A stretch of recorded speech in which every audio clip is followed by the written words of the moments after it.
आज क्या होगा? नमस्कार दोस्तों, आज इस बात के ऊपर निगाहें टिकी हैं कि जो 6 विधायक कांग्रेस के हैं, उनको लेकर क्या फैसला आता है। हालाँकि जो स्थिति है, उसको देखा जाए तो ऐसी संभावना कम है कि आज कोई बड़ा फैसला उनको लेकर आने वाला है क्योंकि आज पहली पेशी एक तरह से होगी।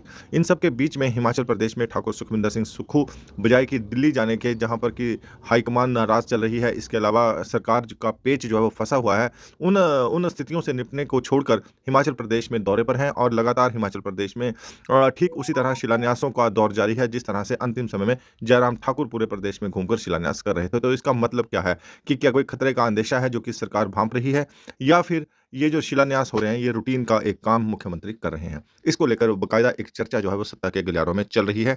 इसके साथ ही आपको बता दें कि जो 6 विधायक निलंबित हुए हैं, उन 6 के 6 विधायकों का जो है वो सोशल मीडिया के माध्यम से सरकार के ऊपर हमला जारी है। कल भी विधायक राजेंद्र राणा ने बड़ा हमला किया है, सुधीर शर्मा उनके साथ कंधे से कंधा मिलाकर चल रहे हैं। इसके अलावा विक्रमादित्य कल हमीरपुर में थे और केंद्रीय मंत्री अनुराग ठाकुर के साथ उनकी जुगलबंदी चर्चा में थी। इतना ही नहीं, विक्रमादित्य का कल जो मौन था, सुबह चंडीगढ़ से लेकर शाम को हमीरपुर तक, वो मौन भी चर्चा का विषय बना रहा। विक्रमादित्य ने कोई बयान मीडिया में नहीं दिया है, सिर्फ एक न्यूज़ जो है सूत्रों के माध्यम से लगी थी कि विक्रमादित्य को हाईकमान से खासी डांट पड़ी है और अब उन्हें जो है ये ड्यूटी दे दी गई है कि आप ही रूठों को मनाएंगे और ये भी एक संदेश देने का प्रयास किया जा रहा है कि विक्रमादित्य सिंह ही इस सारी कहानी के लेखक हैं। ये जो सारी पटकथा लिखी गई है कांग्रेस के खिलाफ, इसमें विक्रमादित्य के नाम को भी घसीटा जा रहा है। लेकिन ये कितना सही है, इस बात में कितना दम है, इसको हम नहीं कह सकते क्योंकि ये कांग्रेस की आंतरिक मामला है। लेकिन इन सब के बीच में जिस तरह से अब कांग्रेस के ही लोगों के ऊपर आरोप लगने लगे हैं अंदर खाते कांग्रेस की तोड़-फोड़ के लिए, उसका भी एक नुकसान जो है वो कांग्रेस को आने वाले लोकसभा चुनावों में दिखने लगा है। और हालाँकि लोकसभा चुनाव सिर पर हैं, भाजपा अपनी सूचियाँ जारी कर रही है, लेकिन कांग्रेस है कि अपनी अंतर्कलह से ही निकल कर आगे नहीं बढ़ पा रही है।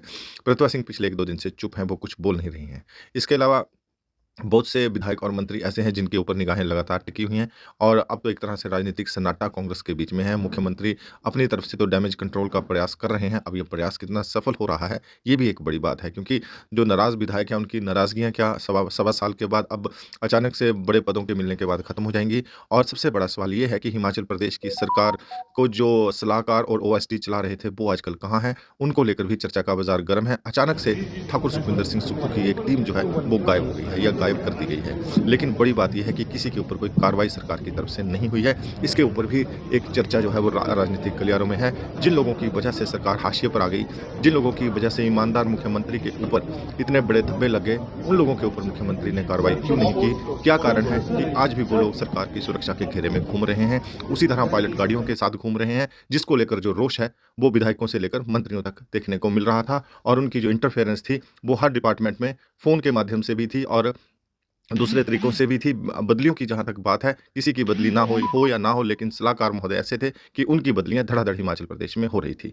तो एक जो आक्रोश जो है इन सलाहकारों को लेकर और इन ओएसडीओं को लेकर सरकार में था, उस आक्रोश को ठंडा करने के लिए अभी तक मुख्यमंत्री की तरफ से कोई कार्रवाई नहीं हुई। किसी तरह की कोई गाज जो है, एक तरह से कह सकते हैं कि मुख्यमंत्री ने किसी के ऊपर नहीं गिराई है और सारे हमले खुद के ऊपर ले लिए हैं। अब देखना होगा कि आज माननीय न्यायालय का जो फैसला आएगा, उसको लेकर तो संभावना बड़ी कम है कि आज कोई निर्णय इस चीज़ को लेकर होगा।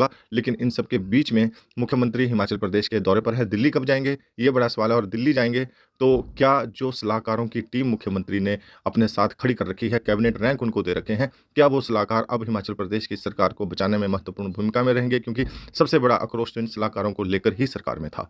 अब देखना होगा कि इन सलाहकारों को लेकर मुख्यमंत्री क्या फैसला लेते हैं या फिर यथास्थिति हिमाचल प्रदेश में बनी रहेगी और